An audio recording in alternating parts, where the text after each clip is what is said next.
ഒരു കാലത്ത് ഈ റോഡിലൂടെ ഇതുപോലെ സഞ്ചരിക്കാനേ ആകില്ലായിരുന്നു. നല്ല കട്ട ബ്ലോക്കിൽ കിടന്നാലേ ഇതുവഴി പോകാൻ പറ്റത്തുള്ളായിരുന്നു. അല്ലെങ്കിൽ എപ്പോഴും വാഹനങ്ങളും ഉണ്ടായിരിക്കുമായിരുന്നു ഈ വഴി. എന്നാൽ ഇന്ന് അതെല്ലാം മാറി. ആരും തിരിഞ്ഞു നോക്കാനില്ലാതായപ്പോൾ ആ സ്ഥലത്തിന് ഒരു വന്യത കൈവന്നു. പറഞ്ഞു വരുന്നത് നമ്മുടെ പഴയ കുതിരാൻ റോഡിനെ കുറിച്ചാണ്. കുതിരാൻ തുരങ്കം വന്നതോടുകൂടി ഈ വഴി പൂർണ്ണമായും ഉപേക്ഷിക്കപ്പെട്ടു. കുറച്ച് വർഷങ്ങൾക്ക് മുന്നേ 1 കിലോമീറ്റർ സഞ്ചരിക്കാൻ മണിക്കൂറുകൾ വേണ്ടി വന്നിരുന്നു ഇതുവഴി.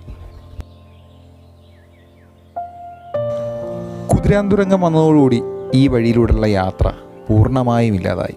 വഴി അടച്ചു എന്ന് തന്നെ പറയാം.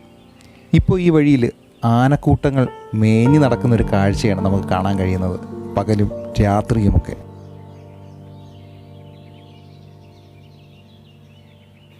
ആകെ ഈ വഴി ഉപയോഗിക്കുന്നത് ഈ ഒരു അമ്പലത്തിലേക്ക് വരാൻ വേണ്ടി മാത്രമായി മാറി.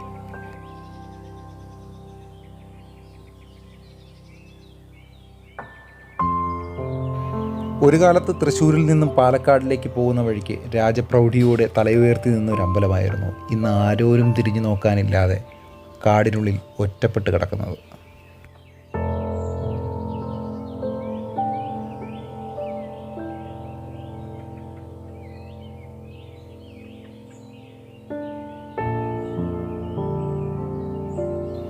സന്ധ്യ മയങ്ങിക്കഴിഞ്ഞാൽ ഇവിടെ വന്യമൃഗങ്ങളുടെ കേന്ദ്രമായി തന്നെ മാറും. അമ്പലം കഴിഞ്ഞ് കുറച്ചും കൂടെ മുന്നിലേക്ക് വന്നു കഴിഞ്ഞാൽ റോഡ് അവസാനിക്കുകയാണ്. പിന്നതാ ഇതുപോലെ പുല്ല് പിടിച്ച് കിടക്കുന്ന ഒരു ഒറ്റയടി പാത മാത്രമാണ്. വന്യമൃഗങ്ങൾ റോഡിലേക്ക് ഇറങ്ങാതിരിക്കാൻ വൈദ്യുത വേലികളെല്ലാം കെട്ടിയിട്ടുണ്ടെങ്കിലും എങ്ങനെയെങ്കിലുമൊക്കെ അവ റോഡിലേക്ക് തന്നെ ഇറങ്ങിക്കോളും. നമ്മളിതാ ഈ ഒരു ഒറ്റയടി പാത നേരെ മുന്നിലേക്ക് നടക്കുകയാണ്. അത് ചെന്ന് അവസാനിക്കുന്നത് എവിടെയാണെന്ന് നമുക്ക് നോക്കാം.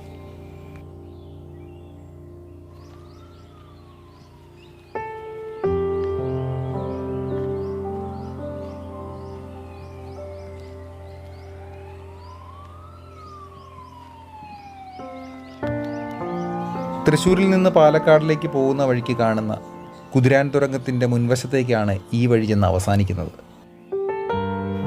ഞാൻ ഈ നടക്കുന്ന കാട് കയറിയ വഴിയിലൂടെയായിരുന്നു പണ്ട് തൃശ്ശൂരിൽ നിന്ന് പാലക്കാടിലേക്ക് പോകാനുള്ള, അല്ലെങ്കിൽ പാലക്കാടിൽ നിന്ന് തൃശ്ശൂരിലേക്ക് പോകാനുള്ള ആകെയുള്ളൊരു വഴി.